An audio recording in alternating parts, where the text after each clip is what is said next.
Hello everyone. Welcome back to our channel.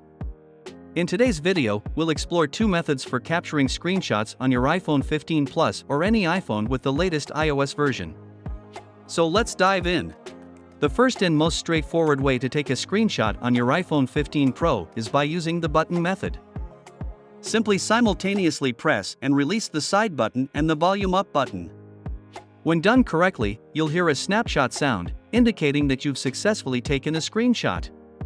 After capturing the screenshot, you can perform various actions with it. You can edit it using the available tools, mark it up, and more. Once you're satisfied with the screenshot, you can tap on the arrow icon to share it, send it, print it, or add it to various applications.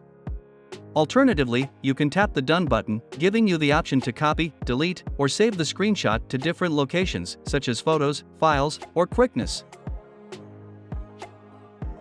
For the second method, navigate to your device's settings and access the accessibility menu.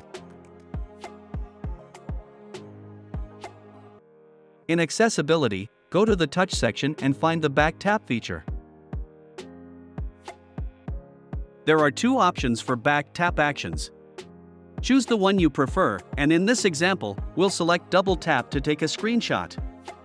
Then select Screenshot.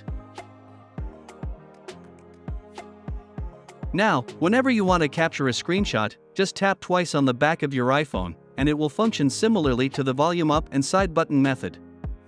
After capturing the screenshot, you can perform the same actions as mentioned earlier, including saving it to your Files application for easy access. And there you have it, the two methods for taking screenshots on your iPhone 15 Plus or any iPhone with the latest iOS version. I hope you found this video helpful. If you did, please consider hitting the like button and subscribing for more tips and tricks on your iPhone. Thanks for watching, and see you in the next video.